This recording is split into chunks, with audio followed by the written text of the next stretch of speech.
আসসালামু আলাইকুম বন্ধুরা, আজকে আমি শেয়ার করব ইফতার স্পেশাল মাত্র একটি ডিম ও আলু দিয়ে তৈরি একটি সুস্বাদু চপের রেসিপি। তো চলুন শুরু করা যাক। আমি এখানে 6টি আলু ও একটি ডিম নিয়েছি, আপনারা চাইলে কমিয়ে বাড়িয়ে নিতে পারেন। এরপর আলুটিকে ভালোভাবে ম্যাশ করে নিব।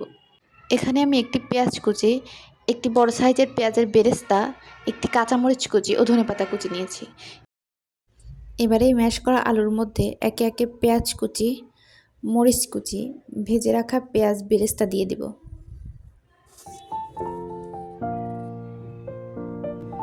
আমি এখানে হাফ চামচ লবণ দিয়েছি, আপনারা স্বাদ মতো লবণ ব্যবহার করবেন। এরপর হাফ চামচ মরিচের গুঁড়া, হাফ চামচ হলুদের গুঁড়া, হাফ চামচ জিরার গুঁড়া, হাফ চামচ গোলমরিচের গুঁড়া ও হাফ চামচ চিলি ফ্লেক্স দিয়ে দিয়েছি। এরপর 1 চামচ সরিষার তেল, 2 চামচ টমেটো সস বা কেচাপও দিতে পারেন। এরপর 1 চামচ চালের গুঁড়া ও আধা চামচ ময়দা দিয়ে দিব। চালের গুঁড়ার অর্ধেক ময়দা দিতে হবে, আপনারা চাইলে চালের গুঁড়ার পরিবর্তে কর্নফ্লাওয়ারও ব্যবহার করতে পারেন। এরপর এর মধ্যে ধনেপাতা দিয়ে ভালোভাবে মাখিয়ে নিব। মাখিয়ে নেওয়া হয়ে গেলে হাতে সামান্য একটু তেল নিয়ে আলু নিয়ে নিব। আলু নিয়ে আলুর মাঝখানে ডিম দিয়ে দিব। ডিম দিয়ে আপনারা আপনাদের পছন্দ মতো শেপ দিয়ে নেবেন। আমি এখানে রাউন্ড শেপ দিয়েছি। এভাবে একে একে সবগুলো বানিয়ে নেব।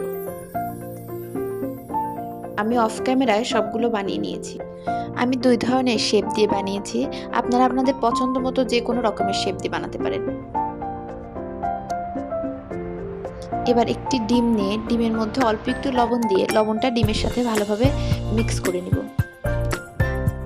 এবারে ডিমের মধ্যে বানিয়ে রাখা চপ দিয়ে এপিটোপিট করে উল্টে নিব।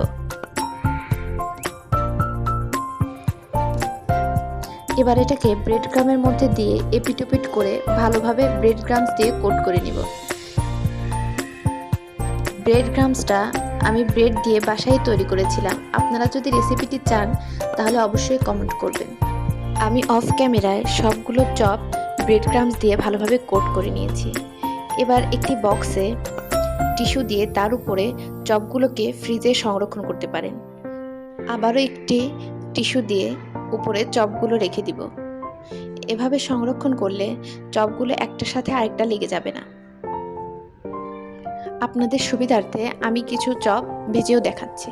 একটি কড়াইতে পরিমাণ মতো তেল নিয়ে চপগুলো একে একে দিয়ে দিব। এবার মিডিয়াম আঁচে চুলা দিয়ে চপগুলোকে উল্টে পাল্টে ভেজে নিলেই রেডি মাত্র একটি ডিম দিয়ে আলুর চপ। এটি খেতে অনেক সুস্বাদু এবং বানাতেও কম সময় লাগে, আপনারা বাসায় অবশ্যই একবার ট্রাই করবেন। আর আমার ভিডিওটি যদি ভালো লেগে থাকে তাহলে লাইক, কমেন্ট এবং শেয়ার করবেন এবং আমার চ্যানেলটিকে সাবস্ক্রাইব করে দিবেন। আল্লাহ হাফেজ সবাইকে।